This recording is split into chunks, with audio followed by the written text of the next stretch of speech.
Pessoal, boa tarde. Tem uma turma que já está dormindo, eu pode acordar. Primeiro eu quero agradecer, né, a presença de vocês, dizer da importância da gente estar nos reunindo para discutir o setor, discutir as dificuldades, discutir ações que possam melhorar o nosso setor. E é com muita alegria que eu recebo aqui o Cacídio, presidente da BIF, que me sucedeu lá na entidade, e que estamos continuando, né, um trabalho de reuniões itinerantes. São Paulo, Minas, Paraná, Santa Catarina e Rio Grande do Sul tem tido a oportunidade de estar ouvindo o Cacídio, ouvindo os nossos diretores, e exatamente para que nós possamos ser porta-voz de vocês. Há muito o que fazer, há muito que vocês poderão nos trazer com o objetivo de estar valorizando. Eu tenho ouvido por aí que o setor não vai crescer porque não tem mão de obra. E, gente, há um equívoco muito grande, não está tendo gente para treinar. E nós temos uma dificuldade porque nós disputamos o mercado, disputamos as pessoas para trabalhar em fundição com a construção civil. Então, se nós não melhorarmos as nossas condições internas da fábrica, aí sim nós vamos encantar o pessoal. Aí nós com certeza vamos proporcionar um ambiente diferente. E, gente, pode diminuir, pode realmente, algumas empresas estão tendo dificuldade com carteira, mas nós continuamos com demanda reprimida, nós continuamos brigando e, na verdade, precisamos, eu faço uma brincadeira, porque assim, a entidade é mais ou menos igual a prefeitura. O cidadão chega, o prefeito não está fazendo nada, não sei o que, aí você chega perto do cidadão, o que você está precisando? Ele não sabe. Na indústria também é mais ou menos assim. Chega para a gente da vida, todo mundo reclama e tal, o que você está precisando? É difícil você tirar. E vocês têm que ser, para nós, motivo de trazer realmente a necessidade. Quero agradecer a Cinto, quero agradecer a Serviterm, quero agradecer a SK, quero agradecer a MSP. E a MSP hoje está aqui numa condição diferente. A MSP está fazendo 30 anos e ele veio para comemorar em Minas Gerais. Aliás, a turma de venda veio todo mundo segunda-feira para passar uma semana nessa terrinha boa aqui em Minas Gerais. Eu vou passar a falar para o Cacídio, e nós, na verdade, está aqui uma pessoa extremamente importante para nós, que é o Domingos Salles, nosso deputado. Pode subir, Domingos, vem para cá, Domingos. Quanta coisa está acontecendo em Brasília, e o Domingos, desde quando prefeito, eu tenho uma história engraçada, porque a entidade também tem problema. Quando eu assumi a associação comercial, o Domingos tinha tido um problema na associação comercial, porque a associação comercial achava que tinha que indicar o secretário de desenvolvimento. Aproveitar e cumprimentar o Luiz, nosso secretário de desenvolvimento, que está aqui presente, né? E aí o Domingos falou, não, me dá uma lista tríplice que eu vou escolher um. Não, mas eu não queria lista tríplice, eu queria um. Aí eu falei, fica com vocês aí que eu não. E aí o presidente teve que afastar por uma questão política, e eu era o vice e eu assumi. Aí eu fui no gabinete do Domingos, aí cheguei lá, a Ângela, cheguei lá, bom dia, vai falar com o Domingos. Quem do senhor é? Fala com o Domingos, que é o Afonso. Ele estava com os vereadores lá. E sentei lá, peguei o jornal e tal. Terminou a reunião dos vereadores, o Domingos me recebeu e falou assim, Afonso, com você eu vou trabalhar. A partir de hoje, fala pelo desenvolvimento de Divinópolis, Domingos sabe. Na ausência do Domingos, fala você que é o presidente da associação comercial. Eu lembro muito bem, porque quando nós fomos para Alfenas, buscar a Unifenas, mas ele não valoriza muito isso não. O maior trabalho que o Domingos fez para Divinópolis foi trazer a Unifenas para Divinópolis. Foi dali que nós criamos o marco da educação. Ali nós criamos a oportunidade de Fadom, Faced e outros entidades na época, Fadom e Faced, de tirar também o ENG, de tirar a bunda da cadeira. Ou seja, nós saímos de 18 cursos de graduação para 38 cursos e logo depois de Juatuba a Piuí, nós ficamos com 180 cursos de graduação. Então deve a essa pessoa que nos deu a oportunidade de crescer pela educação, que foi a minha luta toda, durante todo o tempo dentro da federação. Já falei muito, Cacete. Boa tarde.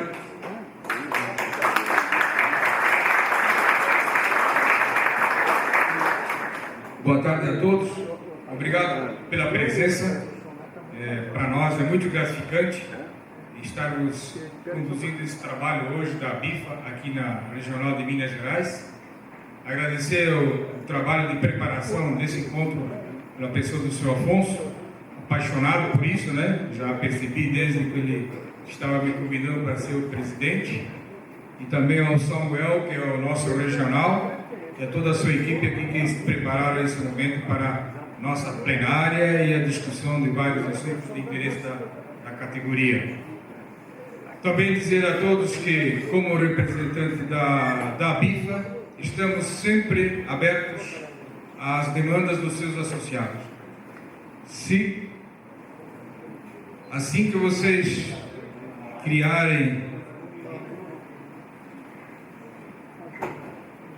alguma demanda, por favor, temos o nosso site, temos na nossa mídia, comunicação com São Paulo através do nosso executivo, o senhor Roberto.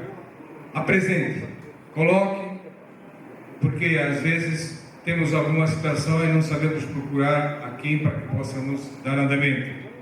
Nós somos, pelo Estatuto, também representantes junto a órgãos federais, estaduais e municipais, representando o setor de fundição. Sempre digo que nós estamos presentes em tudo na nossa vida. Se você pensar onde é que tem um fundido, você vai perceber que está presente. Aqui nessa sala já tem isso também. Também para os que estão iniciando, essas sessões nossas são mensais. Temos em todas as regionais, Rio Grande do Sul, Paraná, Santa Catarina, São Paulo, Minas Gerais, e no futuro teremos que ir para o norte e nordeste do Brasil também levar a nossa missão como representantes do setor. Uma boa sessão a todos e obrigado pela presença. Sinta-se à vontade, qualquer colocação, por favor, pode se dirigir a nós. Obrigado. Eu vou passar a palavra para o Domingos, porque ele tem um outro compromisso, aliás, né, ele está vindo aqui, ele desceu em Confins, veio para cá, está indo para Oliveira. Então, eu fiz uma solicitação a ele pelo fato de uma ação que a gente está trabalhando há muitos anos em Brasília, que é a questão da desoneração da folha de pagamento. E nós sabemos que isso tem pauta. E o Domingos realmente é aquela pessoa que todas as ações que nós tivemos sucesso, nós perdemos o curso de técnico em fundição em Itaú. Apesar de algumas pessoas dizerem que foi eles que conseguiram, quem conseguiu junto ao MEC para nós foi o Domingos. Sem fazer alarde, sem criar matéria em jornais, mas o Domingos nos deu a oportunidade de dizer para o MEC que o curso de metalurgia não é um curso de técnico de fundição. E essa pessoa foi o que disse para o secretário da necessidade nossa para o curso de técnico de fundição. Então, nós temos na fundição o representante em Brasília, que é o Domingos Sá. Agora, o Cacílio tem uma pessoa que é da Tupi, é um agente político, depois o Roberto vai passar o nome, inclusive, para o Domingos, que é aquela pessoa que fica monitorando as ações. Então, ele vai exato, então ele vai te procurar, então, mas o Domingos então veio aqui unicamente para falar para nós daquilo que está acontecendo e o que pode acontecer. Domingos, por favor. Obrigado, Afonso, uma boa tarde todos. Cacídio, cumprimentá-lo, dando as boas. Os que estão nos acompanhando em casa, estou vendo que além do público que temos aqui, tem público no Brasil inteiro. Bom, primeiro agradecer o convite, é um prazer estar aqui com vocês. A minha trajetória política, ela se iniciou aqui em Divinópolis, mas hoje a gente tem uma missão em Brasília, então essa missão alcança toda Minas Gerais e o Brasil inteiro. Eu comentava com o Cacídio e com o Afonso que há algum tempo atrás, num seminário que vai se discutir assuntos técnicos, assuntos próprios das empresas, realidade comercial, o dia a dia de cada um de vocês, se alguém fosse falar em política, logo a maioria torcia a cara, e não é esse o propósito. Hoje, se tem algo que talvez as dificuldades, as turbulências que temos vivido no país, algumas situações de insegurança jurídica, eu diria até o sofrimento que temos vivido com riscos da nossa democracia, tem feito com que as pessoas compreendam e não só compreendam, mas queiram discutir a política também, porque ela, querendo ou não, ela afeta na vida de todos nós. Eu me sinto muito à vontade de estar com o setor empresarial aqui, porque quando o Afonso lembrava do período que fui prefeito, a gente construiu essa relação de muita proximidade, e esse espaço, que é da FIENG, é um espaço que eu me sinto em casa, tanto que a minha prestação de contas que eu faço anualmente para a população e para a região, a FIENG que me cede, e eu faço questão de vir aqui, discutir aqui num espaço, porque eu não tenho nenhum constrangimento de abrir o peito em Brasília e defender o setor produtivo. Houve um tempo em que o político tinha que ficar fazendo aquele jeitinho, porque a maioria, se falar que defende o empregador, vai perder o voto do trabalhador. Eu acho isso uma bobagem muito grande, eu acho uma coisa muito rasa. Na verdade, tanto o colaborador da empresa como o empreendedor fazem parte de um mesmo grande projeto de desenvolvimento desse país, e eu sempre os enxerguei como grandes parceiros. Mas não há emprego se não tiver alguém que empreenda. E olha que nós estamos vivendo um primeiro semestre em que a notícia hoje do IBGE é que 23 unidades da Federação e o DF estão com aumento do desemprego. Então é um início muito ruim, né? É uma sinalização muito ruim, porque não adianta falar em inflação controlada, não adianta falar nisso ou naquilo, num país que está vivendo com uma taxa de juros exorbitante como essa e o emprego diminuindo. Então é preciso que a gente discuta política. E a gente vive num país em que o emprego está diminuindo e você é tributado por empregar, é um negócio dos mais absurdos do mundo. Então nós estamos batendo firme em Brasília que não dá para discutir reforma tributária sem que você discuta também desoneração da folha. Mas é claro que nós temos consciência que temos que fazer isso com responsabilidade. Não é vir aqui, eu não sou daqueles políticos que é só julgar uma plateia, gravar um vídeo, fazer um barulho.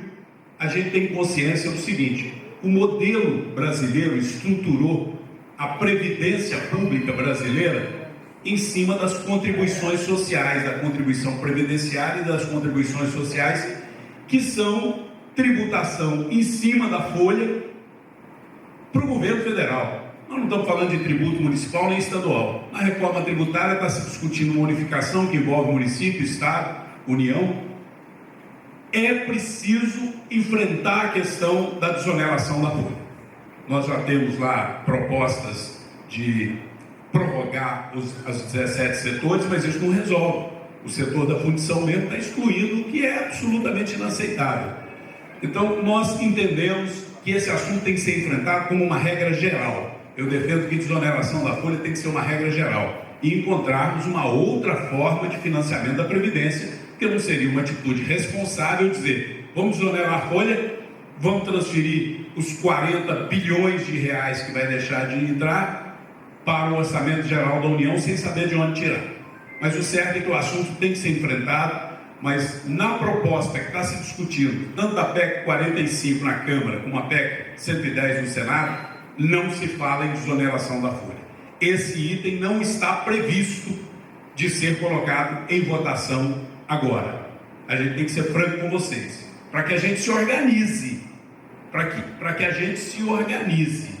E aí eu aproveito, Afonso, para dizer para vocês que representam o setor industrial e um elo importantíssimo dele, que é o setor de fundição, que é preciso que a gente busque forma de ganharmos força e coesão em Brasília. Eu sou vice-presidente da Frente Parlamentar Agropecuária. Cuido muito da questão do agro. O agro precisa da fundição. Agora mesmo o Afonso me dizia ali, boa parte do que produzimos hoje nas fundições está ligado à cadeia produtiva do agro. Nós estamos lá preocupados com o plano safra, que até algum momento o governo nos sinalizou com clareza de liberação de crédito. Nós já estamos vivendo um momento que está me passando a sensação de início de recessão. Se não tiver crédito, primeiro é o juro altíssimo. Se além do juro alto, você não tiver a presença do governo para tentar moderar esse juro, porque o juro no agro, ele tem uma equalização do governo. Então é por isso que às vezes é chato conversar sobre política, mas precisa conversar. Porque senão ela vai bater na nossa porta da pior maneira possível, quase como um tsunami, arrebentando tudo. Então nós estamos lá preocupados com isso. Nós estamos preocupados com o comércio e serviço. Eu assumi a presidência da frente do comércio e serviço. Tem tudo a ver com a indústria também. Existe comércio sem a produção dos bens industriais, né? O serviço está inteiramente ligado a vocês. Mas eu estou falando de dois elos que respondem por uma boa parte do PIB.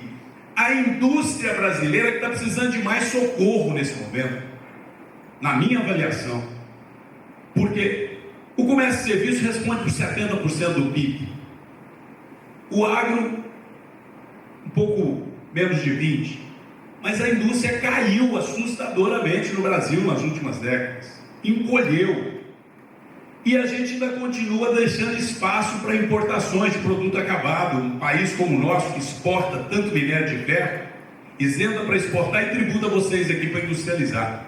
Então, uma inversão de valores assustadora. Agora mesmo, o presidente falava comigo da preocupação com relação a componentes nacionais. Eu sou francamente favorável a que a gente tenha regra de componentes nacionais. Infelizmente, nós não podemos ter para tudo.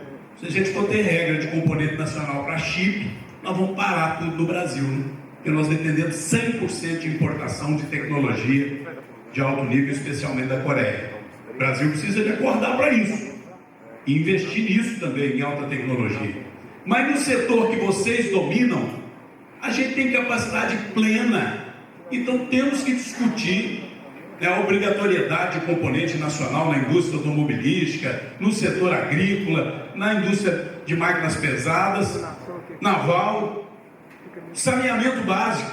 O que tem a ver o marco regulatório de saneamento básico e a decisão equivocada do presidente Lula com vocês? Deve ter muita gente aqui que produz material para a área de saneamento. Tubulação, bueiro, registro, bombas, né? Nós estamos falando de algo com a perspectiva de investimentos de quase R$1 trilhão, no mínimo 700 bilhões de reais, para algo que o país está precisando para o século passado. Um país como o nosso, um dos maiores do planeta, com a quinta maior população, território, nós temos praticamente 100 milhões de brasileiros sem saneamento básico. Aí nós lutamos na Câmara mais de 15 anos. Eu briguei muito para conseguirmos aprovar o marco de saneamento básico. Funcionários da Copasa, não todos, mas alguns aqui, não chegaram a me ameaçar fisicamente, mas aquela conversa, esse nunca mais vai ser eleito, eu escutava toda hora, gente querendo até me bater, porque vai mexer com o corporativismo de servidor público. É duro mexer com o corporativismo de servidor público, para quem precisa de voto, né? Vocês também negociam, você trata o cliente com o maior carinho. O cliente do político é o eleitor. Agora tem hora que você tem que peitar esse eleitor, se ele não está pensando no interesse público em primeiro lugar. O marco de saneamento básico foi um avanço, já começou a atrair investimentos, tem a possibilidade de nós avançarmos em uma década, ou que não avançamos em um século. Daí o presidente faz um decreto que mata. Nós votamos um decreto legislativo, já aprovamos, foi a primeira derrota do governo na Câmara, aprovamos a coisa de 2 semanas, anulando o decreto presidencial. É preciso que o setor se organize para que o Senado vote, porque aí vai atrair esses investimentos. Então são coisas que de alguma maneira vai afetar vocês. além da desoneração da folha. Se nós conseguirmos que o crédito rural continue como estava no ano passado, vocês vão ter gente comprando máquina agrícola, comprando trator, comprando equipamento. A economia gira. Se nós fizermos com que o saneamento básico deixe de ser uma vergonha nacional para ser um processo de avanço, nós vamos ter investimentos. Agora, se nós ficarmos achando que nós temos que fazer um Estado totalitário, gigantesco, socialista, um mastodonte, que atende a corporações, se nós continuarmos escutando essa cantinela, que MST é que alimenta o Brasil, porque tem gente do governo falando isso, que quem mais produz no Brasil é MST. Você já imaginou um negócio desse? Daqui a pouco vão começar a invadir as indústrias de vocês e falar assim, não, você não pode ter uma filial, você tem 2 indústrias, toma uma para os empregados. Teve gente do MST falando isso. Eu acabei de tomar posse lá como membro de uma comissão, de uma CPI, porque para mim lugar de criminoso é na cadeia. Quem invade propriedade é criminoso. Não tem que ter meia tolerância com isso. É o artigo 5º da Constituição brasileira. Ele trata do que é essencial, direito à liberdade. Está lá no artigo 5º. Alguém aqui quer abrir mão do direito à liberdade? Mas no mesmo artigo 5º está lá, direito à propriedade. Só que estão querendo relativizar o direito à propriedade. Alguém invade, faz discurso e é tratado como herói. Então, gente, eu queria, sem me alongar mais, me desculpe se eu me alonguei, presidente, dizer a vocês, só nós deputados lá não vamos dar conta, não. O momento que o Brasil está vivendo, na minha avaliação, é grave. De inversão de valores, de risco do Estado Democrático de Direito. E é preciso que os setores que carregam esse país, como a indústria, o comércio e serviço, a agricultura, digam alto lá, nos respeitem. Respeitem quem produz, respeitem quem trabalha. Não podemos aceitar uma reforma tributária que aumente mais imposto. A alíquota única de 25% para tudo pode até parecer num primeiro momento que é bom para a indústria, mas isso pode ter um efeito cascata assustador, porque 25% em cima de serviço, quase todos vocês aqui devem contratar algum prestador de serviço. Isso pode criar um efeito cascata com aumento de impostos. Então, e até porque não está extinguindo todos os outros impostos, né? Se nós estivéssemos falando no imposto único e acabou o resto, não, nós estamos falando em 3. ISS, ICMS e IPI. É brincadeira. Continua o resto tudo e é muito imposto. Então nós estamos lá muito vigilantes para defender quem produz. E eu sugiro que cada um aqui, eu vejo com muita alegria que temos em Divinópolis a honra de receber gente de muitos cantos. Bem que Divinópolis cresceu tanto que a gente não consegue bater o olho assim, conhecer todo mundo mais não, né, Afonso? No passado, quando eu era prefeito, eu ainda lembrava, mas vocês têm que me perdoar. Mas eu estou vendo que tem muita gente que vem do Brasil inteiro. Sejam bem-vindos. É uma cidade que a gente tem orgulho de chamar de cidade oficina. É uma cidade que é afeita ao trabalho e que, portanto, tem muito apreço pelos seus empreendedores. E aqui também é berço da fundição. Então nós temos muito orgulho de defender lá em Brasília a fundição. Sugiro que conversem com os parlamentares dos seus estados, ou ainda que sejam aqui de Minas, com parlamentares com quem tem uma relação maior, para a gente fazer um bom bloco lá de defesa da fundição e do setor metalúrgico de um modo geral, porque Minas é o berço disso, né? Nosso nome já carrega Minas, né? Então nós temos que defender essa área, porque tem gente aí hoje que acha que minerar é proibido, que produzir é poluir, e é exatamente o contrário. Produzir é transformar, é gerar riqueza, é gerar emprego, e é o que nós queremos fazer. Muito obrigado pelo espaço, desculpa se eu me alonguei.